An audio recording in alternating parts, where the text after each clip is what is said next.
Hello, I'm Cody McCoy, and this is my Module 16 assignment for EDL 850, our case study. What do I know? I know that Slater East Steno High School is in an affluent area, and the students have the privilege of having access to all kinds of technology. I know the principal is Dr. Harvey Smith. He's very highly regarded, and he prides himself on the quality of his staff. The teacher involved is Miss Tate. She's very highly educated. She was hired by Dr. Smith. Um, she is only in her second year of teaching, and she has some growth to do. Um, she's been given suggestions on ways to make her classroom run more effectively and how to build relationships with her students, but she has not implemented those. Um, what happened? I know what happened. Miss Tate checked her email on a Sunday evening. She had a message with a link to a separate website. It was also referenced as a Facebook page in the case study. The website was very critical and had lots of disturbing comments. And the last was, "Who wants Miss Tate to disappear?" Um, she reacted by calling Dr. Smith. She is afraid for her life at this point, doesn't know if this is a threat, but she is very concerned. She tells her principal that she is going to stay with her mother and that she believes one student in particular, William Hall, is involved. There are some things I need to know before I proceed, though. The first is anytime something like this happens, how's Miss Tate feeling?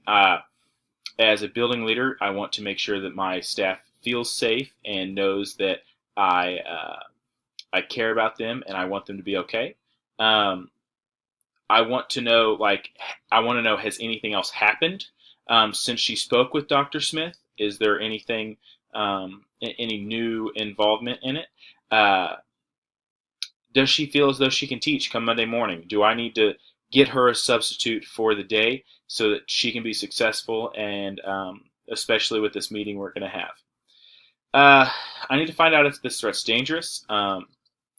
Do we need to notify local law enforcement? Uh, I would like to know why Miss Tate hasn't taken the advice from Dr. Smith on improving her classroom. Uh, were these conversations documented? Was it formal documentation? Was it part of an evaluation? Uh, is there a way to track the email or the Facebook page? Uh, does this student have a history of harassing teachers?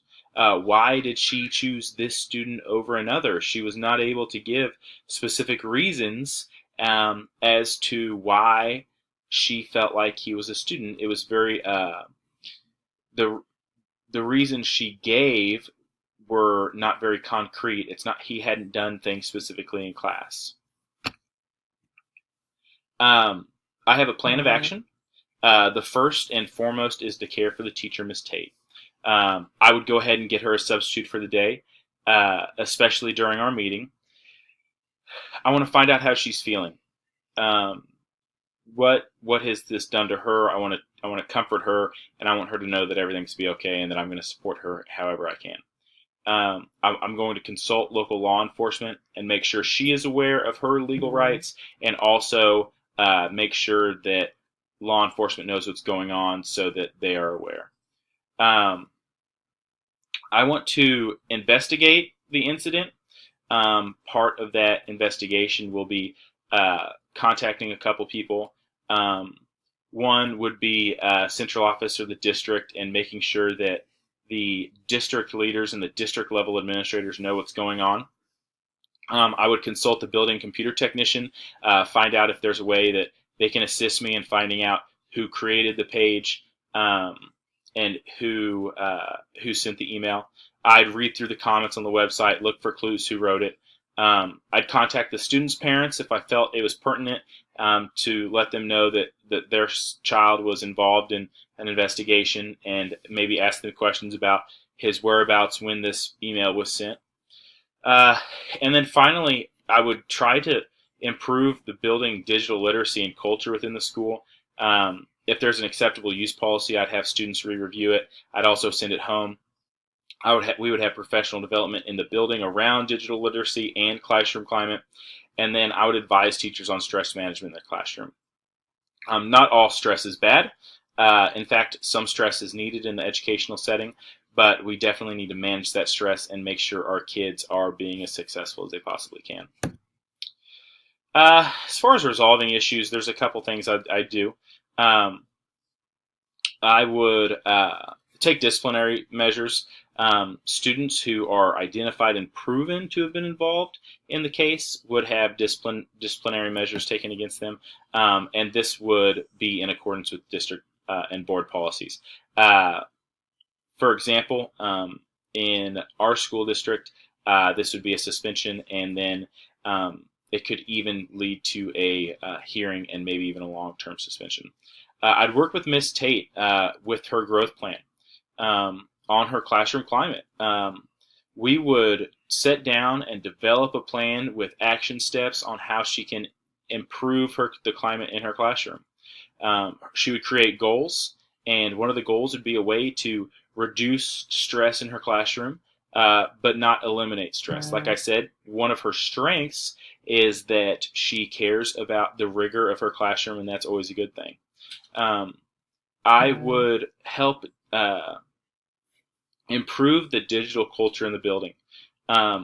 These students have all of this technology at their fingertips, and they have an opportunity to do great things with it, but ultimately they have to do what is right and what is just, and they have to know how to treat people on the internet. Cyberbullying is a very serious thing, and we have to do everything we can within our power to make sure our young people know how to handle the responsibility of technology.